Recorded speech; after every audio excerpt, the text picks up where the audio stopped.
Assalamualaikum warahmatullahi wabarakatuh. Alhamdulillahirabbil alamin. Pada kesempatan saat ini kita lanjutkan pengkajian kita tentang pelaksanaan nilai-nilai Pancasila pada masa Orde Lama. Secara terminologi, istilah Orde Lama itu sebenarnya merupakan satu istilah yang kurang jelas karena tidak menunjuk pada suatu periode tertentu dan tidak jelas ukurannya. Istilah Orde Lama itu muncul pada masa setelah tahun 1965. Ada yang mengartikan bahwa Orde Lama adalah rentang masa Presiden Soekarno menjabat, yaitu sejak tanggal 18 Agustus 1945 sampai dengan 11 Maret tahun 1966, yaitu pada saat adanya surat perintah 11 Maret. Kemudian yang kedua, ada juga yang mengartikan Orde Lama sebagai suatu periode antara 18 Agustus 1945 sampai 27 Maret tahun 67. Karena pada tanggal 27 Maret 67 Soeharto diangkat sebagai presiden berdasarkan TAP MPR nomor 44/MPRS/1967. Kemudian ada juga yang mengartikan bahwa Orde Lama adalah satu rentang masa, yaitu pada masa sejak terbitnya Dekret Presiden 5 Juli 1959 sampai dengan tanggal 11 Maret 1966, yaitu pada saat adanya surat perintah 11 Maret. Ada juga yang mengartikan Orde Lama adalah periode antara tanggal 5 Juli tahun 1959 sampai dengan 27 Maret tahun 1967. Dalam konteks kajian ini, saya membatasi bahwa yang dimaksud dengan pelaksanaan nilai-nilai Pancasila pada periode ini, saya akan batasi mulai tanggal 5 Juli 1959 sampai dengan 27 Maret 1967, yaitu ketika Soeharto ditetapkan sebagai Presiden Republik Indonesia. Pelaksanaan nilai-nilai Pancasila mengalami pasang surut pada periode ini. Banyak nilai-nilai yang sudah dilaksanakan, namun juga ada nilai-nilai yang belum dapat dilaksanakan. Baik itu sila 1, 2, 3, 4, dan 5. Untuk mengetahui atau mengukur pelaksanaan nilai-nilai Pancasila tersebut, maka kita gunakan atau kita kaitkan dengan pasal-pasal di dalam Undang-Undang Dasar 1945. Karena sebenarnya penjabaran dari nilai-nilai Pancasila itu salah satunya juga dituangkan dalam suatu bentuk norma hukum, yaitu dalam Undang-Undang Dasar 1945. Pada saat itu, ada satu konsep yang digabungkan antara nasionalisme, agama, dan komunis, atau biasa disebut dengan Nasakom. Padahal komunisme itu bertentangan dengan nilai-nilai Pancasila. Pada saat itu Presiden Soekarno pernah menyatakan bahwa Nasakom merupakan perwujudan Pancasila dan Undang-Undang Dasar 1945 dalam politik.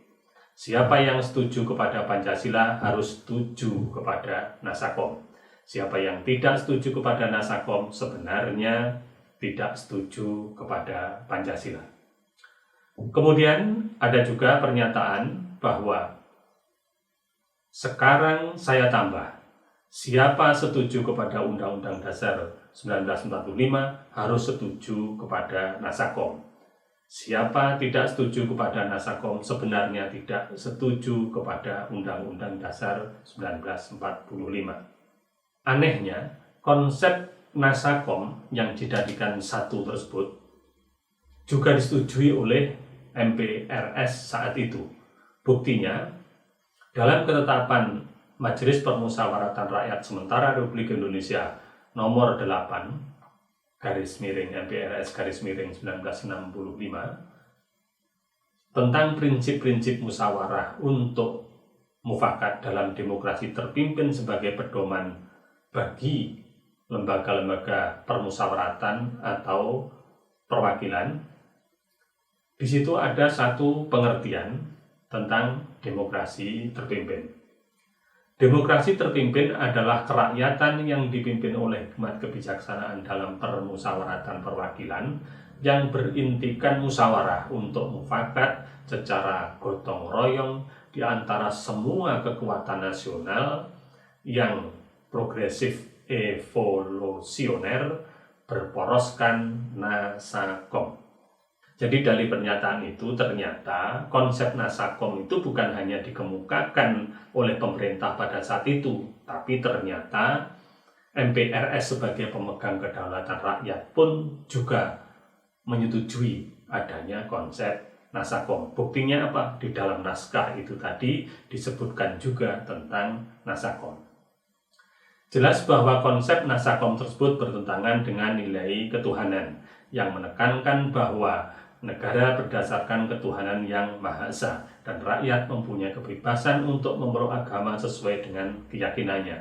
Sementara dalam komunis itu ada satu ajaran yang menyatakan bahwa agama adalah candu bagi manusia.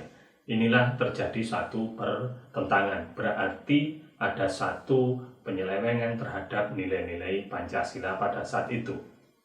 Selain itu, konsep komunisme juga bertentangan dengan nilai-nilai sila keadilan sosial, karena konsep keadilan sosial komunisme tidak sama dengan konsep keadilan sosial menurut Pancasila. Komunisme mengakui hak milik atas properti warga negara sangat terbatas. Kebebasan berserikat dan berkumpul juga sangat ditekan. Kebebasan menyampaikan pendapat juga ada pembatasan-pembatasan yang sangat ketat oleh negara.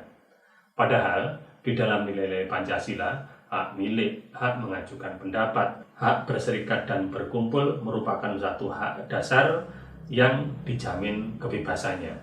Begitu juga dengan sistem ekonomi juga berbeda. TAP MPRS yang saya jabarkan di atas akhirnya dicabut oleh TAP MPRS selanjutnya tentang pedoman pelaksanaan kerakyatan yang dipimpin oleh hikmat kebijaksanaan dalam permusyawaratan perwakilan. TAP MPRS yang mencabut tersebut adalah TAP MPRS nomor 37 garis miring MPRS garis miring 1968.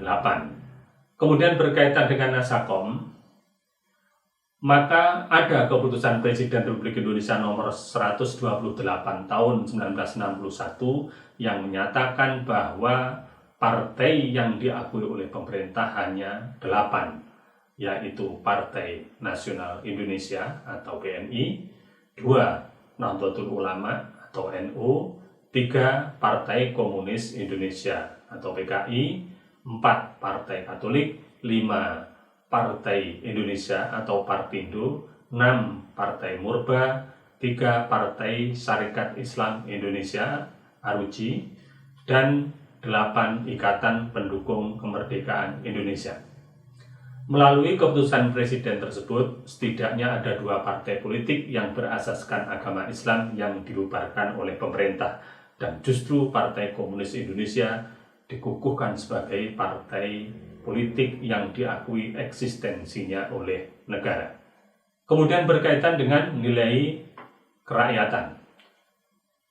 Pada rentang waktu 5 Juli 59 sampai dengan 11 Maret 1966, ada beberapa peristiwa yang berkaitan dengan penyimpangan terhadap nilai-nilai kerakyatan.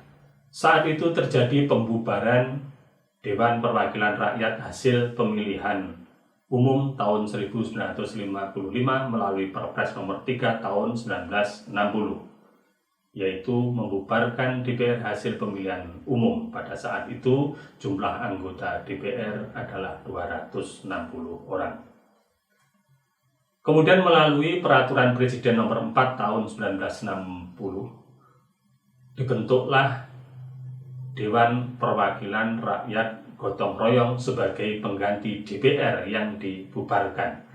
Pengangkatan anggota DPR Gotong Royong tersebut dilakukan oleh Presiden.